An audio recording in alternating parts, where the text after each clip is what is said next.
Nëna që kërkoi para borxh vetëm që të varrosej, që mos u linte borxhin fëmijëve të saj të vegjël. Është një histori e trisht, por për të kuptuar se sa e dhimbshme është për një nënë që të lë fëmijët e saj jetim.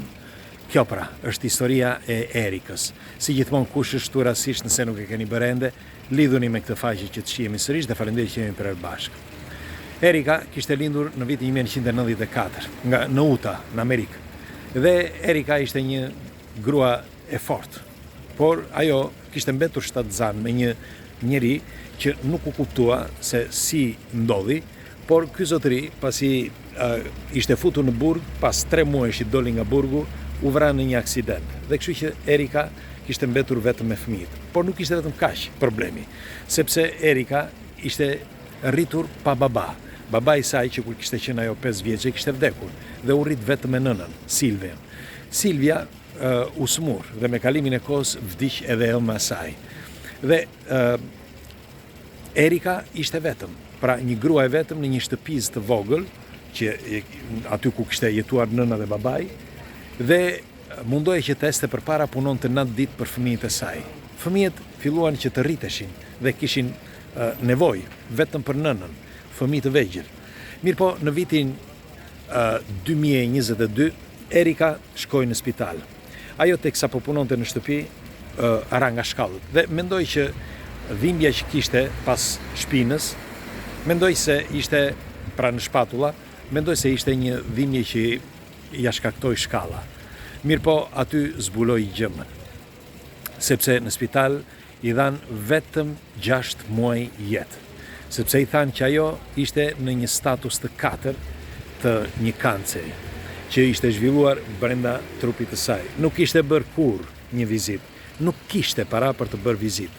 Si që thash, ajo punonte 9 ditë, nuk kishte kush që t'jepte, por një grua e fortë dhe nuk i shtriu dorën askujt.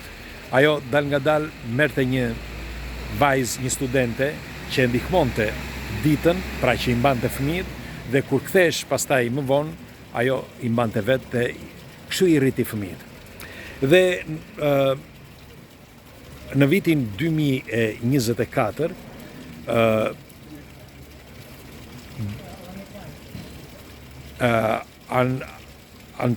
Jeremy ishte 7 vjeç, pra djali, kurse Ayala ishte 5 vjeçe.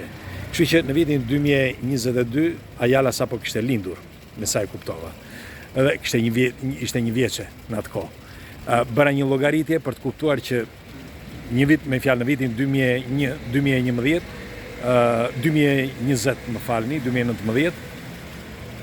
2021, kërkoi ndjes. Në vitin 2021, burri saj pra kishte vdekur, ai që njihte, që kishte lindur fëmijët me ta.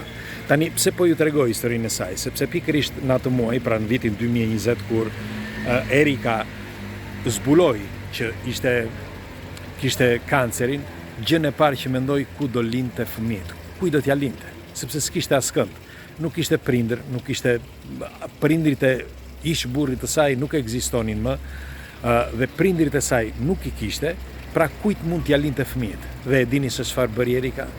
Ajo kërkoi që të hapte një crowdfunding. E hapi vetëm për të mbuluar shpenzimet e varrimit. Nuk kërkoi asgjë tjetër. Pra kërkoi vetëm borxh.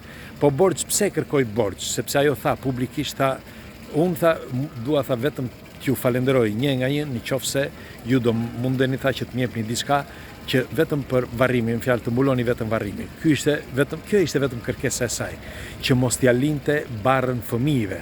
Fëmijët, njëri 7 vjeç, siç u thash, dhe Jeremy 7 vjeç dhe Ayala 5 vjeçe. Sepse asaj nuk do t'ja priste mendja se çfarë mund të bënin në rrjetet sociale, çfarë force kishin rrjetet sociale. Në fakt, ajo shkoi edhe një herë për të bërë disa vizita pikërisht në vitin 2022, teksa bëri këtë crowdfunding që hapi këtë llogari për të mbuluar para shpenzimet e varrimit, sepse ishte e pamundur. Sepse ajo mendoi që ndoshta mund të gjendesh në një mënyrë për ta shpëtuar. Në fakt, filloi disa kura, por ishte në statusin e 4. Dhe asnjë nga kurat nuk funksionoi. Në fakt, ata e mjekët ndërpren kurat dhe i thanë tani ktheu në shtëpi, sepse të ka mbetur vetëm 1 muaj kohë. në fakt i kishte mbetur shumë pak kohë. Dhe ishte pikërisht ai moment pra që ajo hapi crowdfunding, pra që vetëm të mbulonte shpenzimet e varrimit. Dhe kështu bën. Hapi këtë llogari, mirë po nuk do t'ja priste mendja që historia e saj mbuloi dheun, mbuloi gjithë botën, sepse në të gjithë, jo vetëm në Amerikë, por në gjithë botën bëri kaq i hon sa që i quan të ardhua financiare edhe nga tërë bota, nga Franca, Italia, Gjermania, Zvicra, nga Holanda, përveç se nga Amerika, siç ju thash, pra edhe nga Anglia, nga gjithandej. Derisa në llogarinë e saj u futën $1.400.000. E dëgjuat mirë. Dhe Erika qante përpara rrjeteve sociale. Ulej aty, hapte kamerën dhe fillonte të qante jo nga gëzimi, por për të falenderuar çdo sekond të gjithë ata që kishin dërguar të ardhur financiare. Sepse më në fund tha, fëmijët e mi do të kenë një të ardhur. Me një fjalë, një të ardhme, sepse përveç se nuk do t'ju lë borxhe, të paktën do të kenë diçka që do t'u mbetet. Ajo kishte kërkuar vetëm $5.000. Pra tha, unë do të dëshiroja, tha, nëse është e mundur, tha, kishte hapur një crowdfunding, mos gaboj në Facebook, për maksimumi ishte $5.000. Mirë po, si që thash, kur nuk do t'ja priste mendja që do t'arrinte në $1.400.000. Sepse kishte arritur $1.200.000, por pasi ajo u deklarua e vdekur, vazhduan akoma që t'i dërgonin të ardhur financiare fëmijëve. Dhe fëmijët u morën në patronazh nga shteti, nga autoritetet, dhe u hap një llogari për secilin prej tyre. Dhe në vitin 2024 Erika vdiq, por deri në sekondën e fundit ajo duke u puthur duart fëmijëve. Dhe kur i thanë që nuk mund t'i shikonte fëmijët sepse ishte momenti i fundit dhe nuk donin që fëmijët të kishin atë kujtim, ajo tha jo. Sepse unë nuk mundem që t'i lë fëmijët e mi, tha, pa i prekur përpara se unë të largohem nga ky jetë. Dhe unë do t'jem gjithmonë me ta, tha. Do t'jem edhe kur mos t'jem këtu, sepse më bët ju, i tha njerëzve që i dhuruan. Më bët ju që unë t'jem së bashku me ju, sepse unë s'kisha mundësi. Me një fjalë, derisa isha gjallë, aq munda vetëm t'i rrisja, por nuk munda t'u lija diçka, sepse aq ishte puna që më jepte, aq të ardhur më jepte. Dhe në vitin 2024, thash, kur ajo u shua, ka patur mbi 8 milion mesazhe. Me një fjalë, mesazhe inkurajimi, mesazhe për fëmijët, mesazhe për njerëz që kërkonin që të ndihmonin këta fëmijë, madje edhe materialisht, por edhe fizikisht, sepse disa kërkuan që t'jepnin një asistencë me shtëpinë apo vilat që kishin, të tjerë ata që kishin para, të tjerë me të ardhur financiar, të tjerë edhe me fizikisht, me fjalë thoshin që unë në kohën e lirë 4 orë për shembull në ditë, për një vit mund të jem atje dhe mund të ndihmoj etj.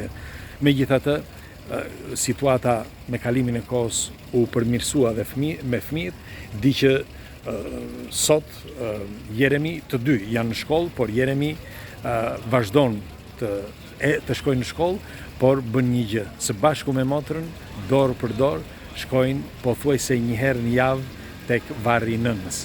Në fillim donin që të shkonin ditë për ditë sepse kishin mall për nënën.